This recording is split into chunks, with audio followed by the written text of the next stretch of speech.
찬송가 151장입니다. 찬송가 151장 만왕의 왕 내 주께서 151장 함께 찬송하시겠습니다. 만왕의 왕 내 주께서 왜 고초당했나. 이 벌레 같은 날 위해 그 보혈을 흘렸네. 십자가 내가 처음 볼 때에 나의 맘에 큰 고통 사라져. 오늘 믿고서 내 눈 밝았네. 참 내 기쁨 영원하도다. 주 십자가 못 박힘은 속죄함 아닌가. 그 긍휼함과 큰 은혜 말할 수 없도다. 십자가 내가 처음 볼 때에 나의 맘에 큰 고통 사라져. 오늘 믿고서 내 눈 밝았네. 참 내 기쁨 영원하도다. 늘 울어도 그 큰 은혜 다 갚을 수 없네. 나 주님께 몸 바쳐서 주의 일 힘쓰리. 십자가 내가 처음 볼 때에 나의 맘에 큰 고통 사라져. 오늘 믿고서 내 눈 밝았네. 참 내 기쁨 영원하도다.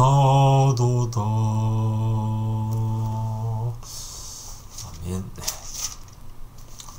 오늘 말씀 요한복음 19장 1절에서 16절입니다.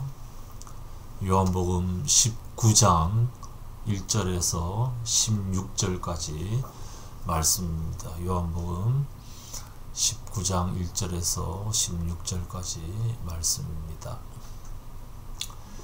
그때 빌라도는 예수를 데려다가 채찍으로 쳤다. 병정들은 가시나무로 왕관을 엮어서 예수의 머리에 씌우고 자색 옷을 입힌 뒤에 예수 앞으로 나와서 유대인의 왕 만세하고 소리치고 손바닥으로 얼굴을 때렸다. 그때 빌라도가 다시 바깥으로 나와서 유대 사람들에게 말하였다. 보시오, 내가 그 사람을 당신들 앞에 데려오겠소. 나는 그에게서 아무 죄도 찾지 못해서 나는 당신들이 그것을 알아주기를 바라오. 예수가 가시관을 쓰시고 자색 옷을 입으신 채로 나오시니 빌라도가 그들에게 보시오 이 사람이요 하고 말하였다. 대제사장들과 경비병들이 예수를 보고 외쳤다. 십자가에 못 박으시오, 십자가에 못 박으시오. 그러자 빌라도는 그들에게 당신들이 이 사람을 데려다가 십자가에 못 박으시오. 나는 이 사람에게서 아무 죄도 찾지 못했소 하고 말하였다. 유대 사람들이 그에게 대답하였다. 우리에게는 율법이 있는데 그 율법을 따르면 그는 마땅히 죽어야 합니다. 그가 자기를 가리켜서 하나님의 아들이라고 하였기 때문입니다. 빌라도는 이 말을 듣고 더욱 두려워서 다시 관자 안으로 들어가서 예수께 물었다. 당신은 어디서 왔소? 예수께서는 그에게 아무 대답도 하지 않으셨다. 그래서 빌라도가 예수께 말하였다. 나에게 말을 하지 않을 작정이요. 나에게는 당신을 놓아줄 권한도 있고 십자가에 처형할 권한도 있다는 것을 모르시오? 예수께서 대답하셨다. 위에서 주지 않으셨더라면 당신에게는 나를 어찌할 아무런 권한도 없을 것이요. 그러므로 나를 당신에게 넘겨준 사람의 죄는 더 크다 할 것이요. 이 말을 듣고서 빌라도는 예수를 놓아주려고 힘썼다. 그러나 유대 사람들은 이 사람을 놓아주면 총독님은 황제 폐하의 충신이 아닙니다. 자기를 가리켜서 왕이라고 하는 사람은 누구나 황제 폐하를 반역하는 자입니다 하고 외쳤다. 빌라도는 이 말을 듣고 예수를 데리고 나와서 리토스트론이라고 부르는 재판석에 앉았다. 리토스트론은 히브리 말로 가바다인데 돌을 박은 자리라는 뜻이다. 그날은 유월절 준비일이고 때는 낮 12시쯤이었다. 빌라도가 유대 사람들에게 말하였다. 보시오, 당신들의 왕이요. 그들이 외쳤다. 없애버리시오, 없애버리시오. 그를 십자가에 못 박으시오. 빌라도가 그들에게 말하였다. 당신들의 왕을 십자가에 못 박으란 말이요. 대제사장들이 대답하였다. 우리에게는 황제 폐하밖에는 왕이 없습니다. 이리하여 이제 빌라도는 예수를 십자가에 처형하라고 그들에게 넘겨주었다. 그들은 예수를 넘겨받았다.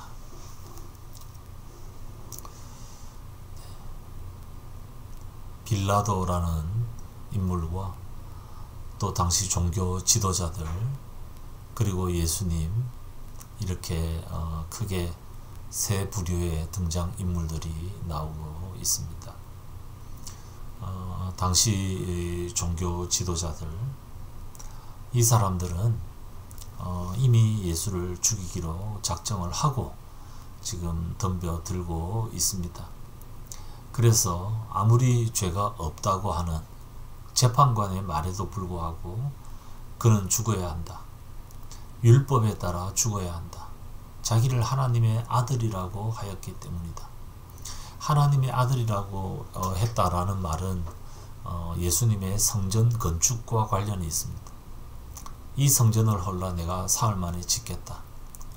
그래서 손으로 지은 이 성전을 울고 손으로 짓지 아니한 성전을 짓겠다라는 그런 예수님의 말씀. 이 성전을 짓는 자는 하나님의 아들 외에는 안 된다. 하나님의 아들이 성전을 지을 수 있다. 이게 사무엘하 7장 13절 14절의 말씀입니다.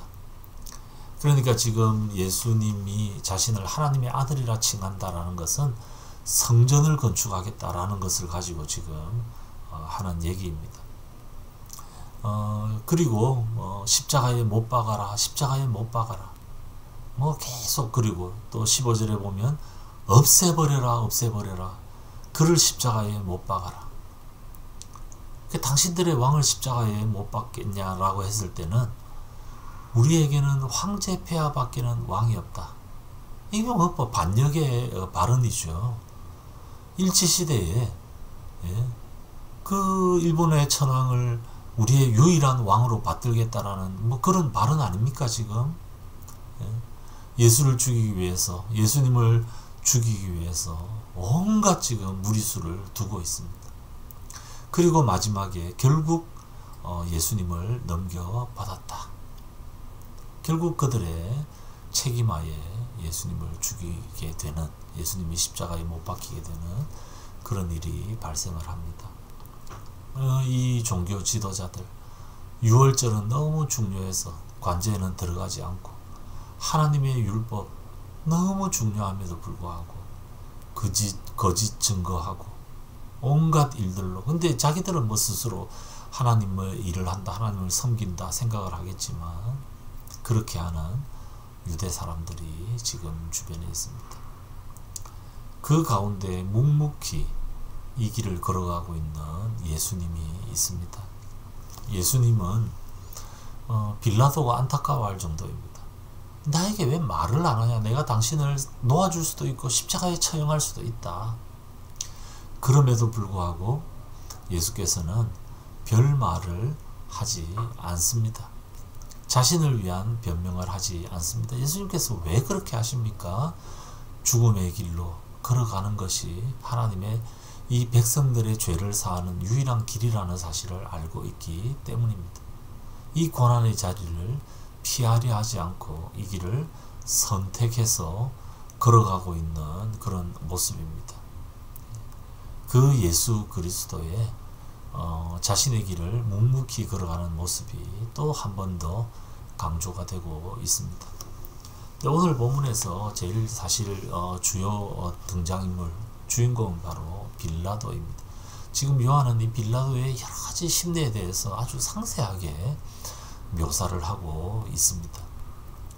빌라도가 적어도 오늘 본문의 두 분, 또 어제 본문에도 그렇고, 빌라도는 예수님에게서 죄를 찾지 못했다라는 그 말을 3번에 걸쳐서 강조를 합니다. 그에게서 내가 아무런 죄도 찾지 못했다, 그렇게 얘기를 합니다. 4절에서 또 6절에서 그렇게 얘기를 합니다.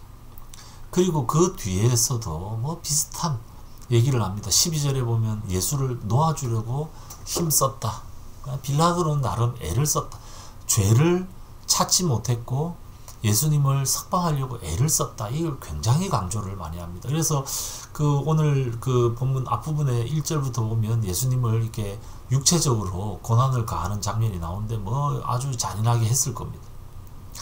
근데 이거는 뭡니까? 어떻게 보면 그렇게 함으로써 유대인들의 마음을 좀 풀게 하고 예수님을 살려주려는 그런 의도가 있었죠.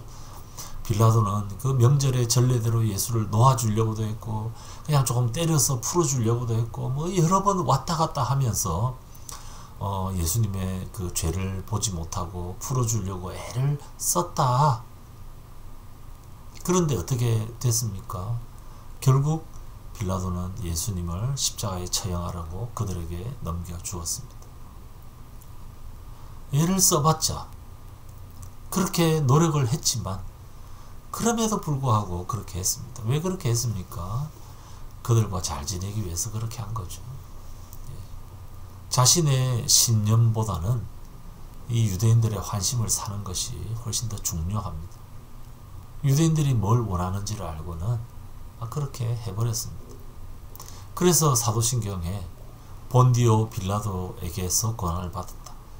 정확하게는 본디오 빌라도의 치하에서 그가 책임으로 있을 때 고난을 받았다. 그렇게 되어 있지만 예수님께서 유대 대제사장들, 유대 종교 지도자들에 의해서 죽임을 당했다. 그렇게 되어 있는 게 아니라 본디오 빌라도에게 고난을 받았다. 이 책임을 빌라도에게 초대교회의 그 교부들은 묻고 그것을 신앙 고백에다가 남겨놨습니다. 어떻게 보면 굉장히 빌라도가 억울할 수 있습니다. 무덤에서 벌떡 일어날 수도 있죠. 그렇지만 그는 결국에는 이 책임을 면할 길이 없습니다. 예수님의 무죄를 알고 있었고 나름 노력했지만 결국 예수님을 넘겨줬습니다. 자기가 책임을 지고 있는 거죠. 자기가 뻔히 알고 있으면서도 애써 외면하면서 좋은 게 좋은 것이다 라는 식으로 그렇게 넘어가고 말았습니다. 그런데 문제는 그 빌라도조차도 예수님께서 그를 위해 십자가에 달려 돌아가신 그의 사랑의 대상이었고 빌라도조차도 포기하지 않으시는 주님이셨습니다.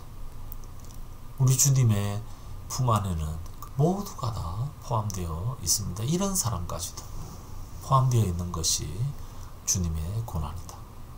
빌라도는 결국 신념을 포기하고 저버리고 비겁하게 그렇게 타협했지만 우리 주님은 그 길을 끝까지 걸어가셨습니다. 네. 우리도 당연히 그럴 때가 있습니다. 우리가 믿는 것과 행하는 것이 일치하지 못할 때가 있는 것이 현실입니다. 연약한 사람들이기 때문입니다. 그래서 나는 이걸 믿지만은 저기서는 저 일을 행하는 때가 있습니다. 근데 바로 그런 이율배반적이고 모순투성이인 그런 우리 때문에 나를 사하시기 위해서 우리 주님께서 십자가에 달려 돌아가셨다. 그렇게 말씀하고 있습니다.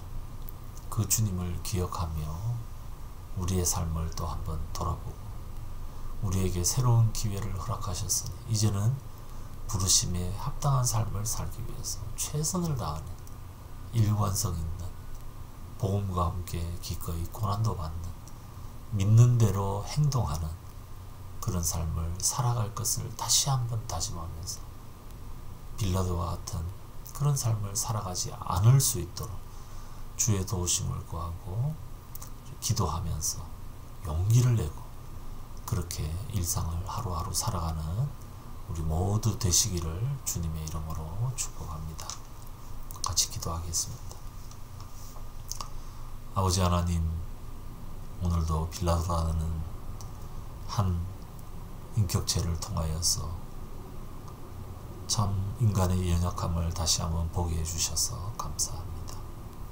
주님의 무죄를 알고 있음에도 불구하고 나름 애는 썼지만 결국 주님을 십자가에 넘겨줬던 이 빌라도, 자신의 신념과는, 자신의 믿음과는 다르게 세상과 타협하며 살아갔던 그 모습을 우리가 보며 우리 자신을 돌아볼 수 있도록 도와주시옵소서. 그렇지만 그를 위해서 피를 흘리셨던 그 주님의 은혜 또한 기억하며 나를 위해서 비겁하고 때로는 정말 연약한 나를 위해서 주님께서 쏟으시고 흘리셨던 그 피를 기억하며 하나님 앞에서 주님의 은혜 다시 기억하고 넘어진 자리에, 실패한 자리에 그대로 있을 것이 아니라 주님의 도우심을 구하며 일어나서 이제는 복음과 함께 손해를 보며 고난을 받는 자리에까지 기꺼이 나아가기로 다짐하고 그렇게 살아가는 저희들 다 될 수 있도록 도와주시옵소서. 이번 고난 주간에 이런 우리의 모습들이 다시 한 번 더 회복되는 복된 시간 보낼 수 있도록 도와주시옵소서. 감사드리옵고 주 예수님 이름으로 기도드리옵나이다. 아멘. 자유롭게 기도하시고 내일 아침에 또 뵙도록 하겠습니다.